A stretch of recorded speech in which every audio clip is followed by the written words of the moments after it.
तो रिया इस बार बड़े चैलेंजेस थे, मतलब कोविड भी आ गया और पढ़ाई घर से करनी थी, कुछ कोचिंग में करी, कुछ घर में करी, ऑनलाइन करी, ऑफलाइन करी। तो कैसे ओवरकम किया आपने उन चैलेंजेस को और 662 मार्क्स आपने लिए इस बार?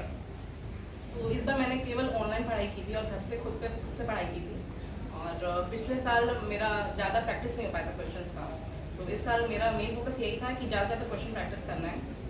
बिकॉज एनसीईआरटी मैंने पिछले साल बहुत पढ़ा था, but due to lack of practice I think इस वजह से मेरा पिछली बार सिर्फ 605 आया था। तो पिछली बार से इस बार मैं केवल आई थिंक क्वेश्चन प्रैक्टिस ज़्यादा मैटर किया मेरे लिए।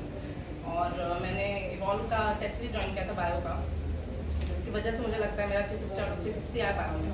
360 out of 365. She wants to say कि all thanks go to Avneesh sir and Ravneesh sir. तो हमारा ये सौभाग्य है कि बच्ची मिली हमें अच्छी, और 605 नंबर पिछली बार था, एक नंबर से चूक गई थी। आप जानते हैं 606 पे गवर्नमेंट कॉलेज मिल जाता, किसी में लटक तो जाते ही, तो कितनी बदकिस्मती थी। परंतु उसके बाद 50 नंबर बढ़ाना कोई आसान बात नहीं होती। इस बार कितने आए? 662, तो बहुत बड़ी बात थी। जबकि इसने घर पे पढ़ाई की, ऑनलाइन लेक्चर्स को ही देखा और टेस्ट सीरीज जो एंड में ज्वाइन की, उससे बहुत ज्यादा फायदा मिला होगा शायद। तभी 360 में 360 आते हैं। ये देखिए रियल है, समझ गए कि नहीं आप? फेक नहीं है कि 360 में 360। तो बायो में मतलब कैसे आपने 360 अचीव कर लिया? कोई मिस्टेक नहीं कि बबलिंग मिस्टेक या लोग कहते हैं कॉम सिंपल सी मिस्टेक, मिस्टेक, ऐसा कुछ होता है क्या? कितने ऑप्शन है तो उसमें जो पता था कि ये कंफर्म आता है तो रिस्क ही नहीं लिया, तो जो आता था बस वही अटेम्प्ट किया। 15 में से 10 कर लेते, पर पहले ऑप्शन में तो 35 कर लेते ना।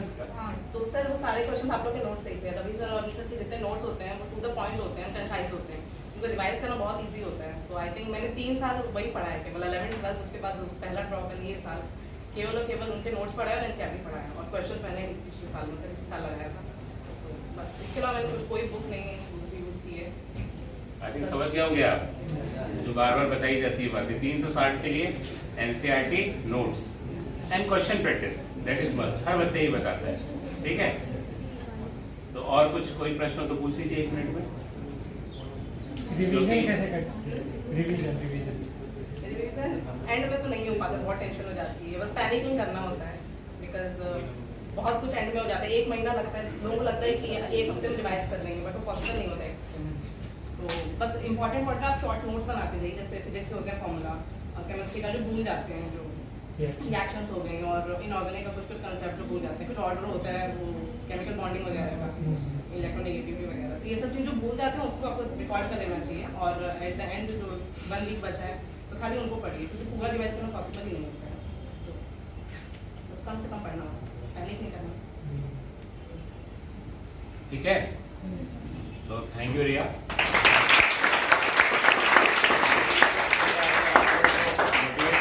आपके प्रश्नों का जवाब दिया, थैंक्स टू हर। नहीं